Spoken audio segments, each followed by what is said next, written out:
તો હેલો મારા ખેડૂત ભાઈઓ, કેમ છો? આશા કરતો તમે બધા મજામાં હશો. અને આજે લગભગ અમારે ઉજાગરો થઈ રહ્યા છે, કેમ કે ઘણાને મકઈઓ પણ ઉરાવવાનું ચાલુ થઈ ગયું છે. તો એવું ઘણું મેં થોડું વિચારીને તમારા માટે એક બધાને, કેમ કે ઝાટકા મશીન લાવવાની સગવડ તો ના હોય, એટલે લગભગ જેને ઝાટકા મશીન હોય તેને કંઈ નહીં, અને લગભગ આ જે ઝાટકા મશીન નહીં હોય એમને તો આ જે ટેકનિક બનાવી છે તમને અને બતાવું તમને કેવું લાગે છે આ. અને તમે પણ આ ઘરે બનાવી શકો છો. આ જે મેં બનાવ્યું છે એ રીતે તમને એક ખાલી તમારે દેખવાનું છે શાંતિ, અને તમે પણ બનાવી શકો છો. હું પણ બનાવી શકું છું, તો તમે પણ કેમ નહીં બનાવી શકો? તમે પણ બનાવી શકો. તો ચાલો બતાવું તમને હું શું બનાવ્યું છે. અને તમારે લગભગ ઉવાનું તો ખરું મારા ભાઈ, એ તો ભૂંડડા ભૂકા બોલાવી દેશે મકાઈના. આજે તમને બતાવું અને થોડું તો મને હેલ્પ કરશે લગભગ ખેતરની અંદર. તો ચાલો સમય વધારે બરબાદ નહીં કરતા, ચાલો બતાવીએ.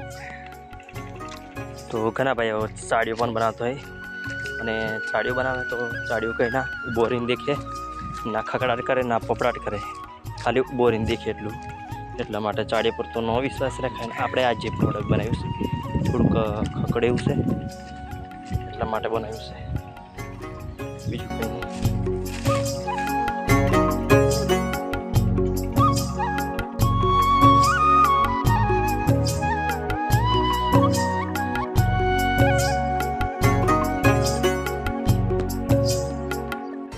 સાથે મિત્રો કંઈક પહેલો તો આવું કંઈક આપણે શરૂઆતમાં આવો ખાડો ખોદવું પડશે, જે લાકડું ઊભું કરવા માટે. અને લાકડું આવું મોટું રાખવાનું, અને જે લાકડું છે એક રાખ્યું લાકડું, અને બીજું લાકડું, અને એક આપણે કોમડું લઈ લેવાનું થોડું મજબૂતાઈવાળું, એ થોડું આંખું ભરવા જોઈએ. આવી રીતે કંઈક બાંધી લેવાનું. હાંધો કરેલો છે, અને એક ડબ્બો લઈ લો, નાનું ડબડું છે તો પણ સારું રહેશે. આ રીતે ડબ્બાને બાંધેલું છે. આની અંદર સરિયો ગોઠવીને છે, સરિયો ગોઠવીને કોણ પાડી આવી રીતે આ બાજુ પણ કોણ પાડેલું છે. તો આવી રીતે કોણ પાડેલો, અને જે સળિયો છે એ ઓટાવાળો ખડ્યો જોઈએ. આવી રીતે કંઈક આવા ઓટા પાડેલા હોય, એટલે જે ઓટા અહીંયા કહે તો આવું કંઈક એમ થવા જોઈએ લૂઝ. અને અહીંયા બાંધેલું છે, અને અહીંયા ઠેલી છે, જે પવન આવે એટલે હલવા માટે. તો જે ઠેલી છે એને આ રીતે લાકડા બાંધવાનું છે. અહીંયા એક અહીં તારથી બાંધવાનું છે, પવન ઘેરાય એટલા માટે. અને નીચે પણ આ રીતે બાંધવાનું છે, અહીંયા ને એક અહીંયા ને એક અહીંયા, એટલે 3 જગ્યાએ બાંધવાનું છે નીચે ઉપર. અને અહીંયા ડબ્બો સમતોલનમાં અહીં એક કોણું પાડીને અહીંયા બાંધી દેવાનું છે, અહીંયાથી અહીંયા માપે રાખીને. જો તમે આને ટાઈટર કરીશો તો આવ્યું હલે નહીં, એટલે માપે રાખવાનું. આ એમ વચ્ચે હોવા જોઈએ, આવ્યું ને એવું બાજુ પેલી બાજુથી ફિટ નહીં થવા જોઈએ, આ રીતે કંઈક વચ્ચે રહેવા જોઈએ. તો હવે તમને હું ઊભું કરીને ગોઠવીને બતાવું છું. તો હવે કેવો અવાજ આવે પણ બતાવું છું.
ફાઇનલી ખેડૂત ભાઈઓ તમને આજે જે ટેકનિક બતાવી એ ટેકનિક લગભગ ભૂંડડા દોરવામાં તમને તો થોડીક સહાય કરશે જ, પણ સ્પેશિયલ જે બનાવ્યું એ તો લગભગ લીલા દોરવા માટે બનાવ્યું છે.